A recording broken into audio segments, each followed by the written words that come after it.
What's up everyone, it's Q from Retro Q Gaming, and a big thing happened last night. So if you're not familiar with it, there's the whole EA situation and how they're getting absolutely fucking crucified over Star Wars Battlefield 2 loot boxes. Remember, it's Battlefield 2 because Battlefront 2 already exists, and this is just Battlefield with a Star Wars skin. So between all the bullshit and now what is the most downvoted comment in Reddit history, EA finally got with the backlash and they said, listen, we're going to temporarily turn off these loot boxes. Or at least turn off the ability to purchase loot boxes with real world money. They put out a statement about it as well, and this one was specifically from a general manager at DICE. Notice that it's not one of the actual EA executives, it's actually one of the general managers of DICE, who, I will say this much, unfortunately is giving hollow words for multiple reasons, which I'll get into now in a minute. But here's what they had to say anyway. As we approach the worldwide launch, it's clear that many of you feel there are still challenges in the design. We've heard the concerns about potentially giving players unfair advantages, and we've heard that this is overshadowing an otherwise great game. This was never our intention. Sorry we didn't get this right. We hear you loud and clear, so we're turning off all in-game purchases. We will now spend more time listening, adjusting, balancing, and tuning. This means that the option to purchase crystals in the game is now offline, and all progression will be earned through gameplay. The ability to purchase crystals in-game will become available at a later date, only after we've made changes to the game. We'll share more details as we work through this. Oscar probably, you know, Scandinavian names and all that. So let's call him Oscar Gabrielson, general manager at DICE. First off, this is absolute bullshit in so many senses. As a general manager even of DICE, the studio itself, he doesn't have the power to make a decision like this. He gets told by EA suits and EA executives to actually do something like this. He doesn't get to make these decisions, and this, everything they've said in this statement, is pure and utter bullshit. They're not doing it because of, oh, we're worried about giving players unfair advantages. No, they're worried about the absolute backlash. This was all implemented with this stuff in mind. This was created with this stuff in mind. Now, at the same time, I can't fully blame DICE for this one. At the end of the day, they are just employees. Even the general manager at DICE, the head of the DICE studio, is still an employee of EA. He gets told what to do. He gets told, okay, we're gonna let you make Star Wars Battlefront 2. It's gonna be a first-person shooter. We want it to have a campaign. We want it to have an online multiplayer, and we want loot box microtransactions in it. He gets told to do this, and he has to work with his team to design a system and implement all of this.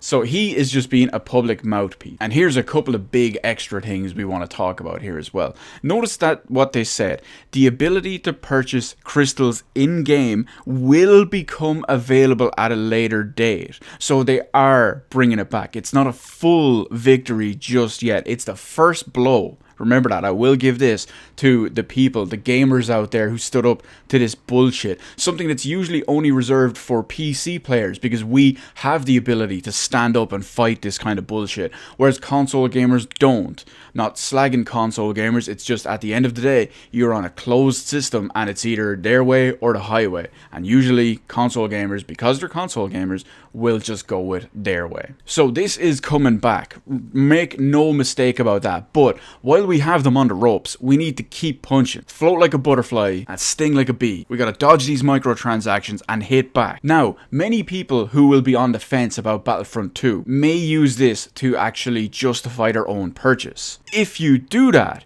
you are still wrong. And you are still on the wrong side of this camp and this debate, and you're supporting anti-consumer practices. Just because you want to play Star Wars Battlefront 2, or should I say Star Wars Battlefield 2? No, only one thing will let them actually know, is when they have a player base of a couple of thousand people, when they have the sales numbers of a couple of thousand people, that's when they understand they really and truly fucked up. Unfortunately, Star Wars Battlefield 2 will never be down at the level of Lawbreakers, but it deserves to be at the level of Lawbreakers. It deserves to be at the level of Battleborn. Because even if people just buy this game just to play single player, you're still giving a company money for a game that's balanced like this. They're still making a profit off you. They're still bumping up their own numbers, their own sales numbers. because of people like that. So this kind of stuff, mark my words, is coming back. They've said it explicitly themselves. This shit is coming back. But we gotta fight against this shit. We gotta fight against against companies. We gotta fight against companies that are saying, you know what, let's design and make a game and balance it so that we can sell them real world money. Because remember, they designed and made this game with the ability to sell real world benefits, not real world, pay to win benefits in mind. That was their design and their idea for the game. And something very interesting on Reddit popped up earlier today that I want to kind of touch on as well, that goes in hand with a lot of what I've actually just said. So there's a post from, well, it's Reddit, so basically everyone is anonymous, but what they have said is a producer at a AAA studio. Now, they haven't provided proof of this as I've known it, but you get the idea. And from his or her experience inside the actual gaming industry, here is the corporate logic on how a move in a situation like this would be calculated and then executed. So he says, this is pretty clear what they're doing to anyone who works in the industry. They want to maximize their initial sales numbers to show to investors. Once the trade-off is worth it, probably 1 or 2 months in, they will enable the gamble boxes again because 1, everyone who is on the fence has already bought this game by now. 2, you can't refund the game at this point. 3, the news will have died down, and if the new articles do come out, it won't be as relevant. 4, they will have already good numbers to show investors. So you see my point. This fits in with a lot of what I was actually saying. Sure, if a shitload of people buy the game on sale whenever it gets discounted on, I can't really say Black Friday, but you know, in a Christmas sale or maybe in New Year or whatever it is, they still get all those sales. They still get that 10 million, 12 million sale player base or whatever it is to show to investors. They still get to say, it's like, oh, we have people playing a combined 1 billion hours worth of gameplay every week. And that's still a win for them. Something very interesting he said is that once the trade-off is worth it, probably 1 or 2 months in, they will re-enable the boxes for multiple reasons. The main one I want to focus on here is if the news has died down when new articles come out, it won't be relevant. This is so true. There's also a rumor and reports out there that I haven't been able to, obviously it's because it's rumors and all that stuff. Apparently, one of the heads of Disney actually personally called Andrew House. I'm sorry, not Andrew House, Andrew Wilson. Andrew House is from Sony. Andrew Wilson is the he's the CEO of EA, or as I like to call him, sports, to personally get this situation reversed. We all know that Disney owns Star Wars, and Disney absolutely hates negative publicity, as any reasonable company should. We are on the cusp of the release of Star Wars Episode 8, Return of the Jedi. The Last Jedi. We're on the cusp of the release of that. The last thing they want is these huge media outlets and these hundreds of thousands, if not millions of people seeing that a Star Wars project is being panned, is being abused, or is being whatever, is being insulted for being anti-consumer. Because let's face it, people, at the end of the day, the majority of people who are going to buy Star Wars Battlefield 2 don't know about how the industry works. And frankly, they probably don't care. It's going to be the same thing when the millions and millions of people go and see Star Wars Episode 8. The majority of them will have no idea or care about how the film, game, or both of them industries work. We'll call it the licensing industry. So they're not going to know that Disney doesn't make this Star Wars game. They're just going to know it's a Star Wars game that rips people off and is anti-consumer and pay to win and still costs full price. And because the majority of people are going to view it that way if they see the news, it creates an overall negative perception and a negative image for, I won't say Sony, but for EA and Disney in general and the Star Wars brand. So it's going to be interesting to see what the sales numbers do happen to be like, I'd say probably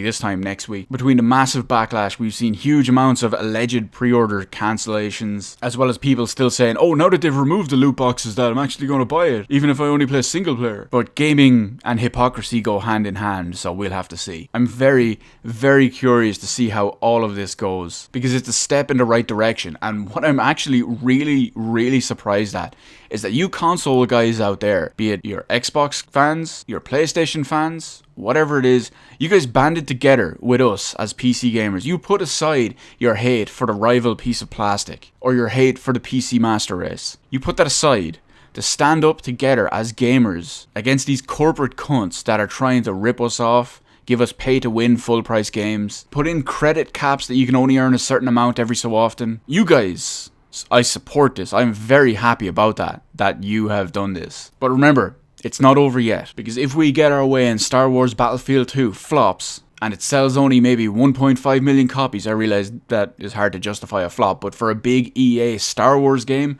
that would be a flop. I mean, they're probably predicting not 7, 8, 9, 10, 12 millions of copies sold, with probably billions planned in microtransactions. So when EA finally see that something like that is unacceptable, and people will finally take a stand against the bullshit, and they will vote with their wallets, because that's all the companies really and truly understand. When they see that, they might finally start developing other games properly, not just to squeeze every single penny for the bare minimum amount. And most importantly, other companies too will also see it. They'll say, oh shit, people are standing up for this stuff at long last. We can't really sell pay to win stuff and unbalance the game just so we can sell extra stuff. Remember people, just recently Take-Two, remember that's the parent company of Rockstar, aka Grand Theft Auto and Red Dead Redemption, specifically said they are looking for a way to monetize single player games. So it's not just going to be Red Dead Redemption shark cards. They're looking for ways to put that kind of stuff into single player games as well.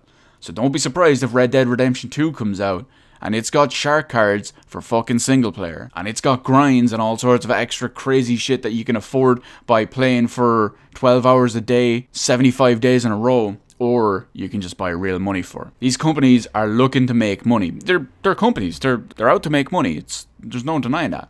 It's what they exist for. They're not our friends. So we'll see how it goes, and I really, really hope this is the tipping point, or even the start of the tipping point, where it finally becomes too much and people will vote for their wallets and stand up against these companies. Sure, a lot of people want to play Star Wars Battlefield 2. A lot of people are going to want to play Red Dead Redemption 2.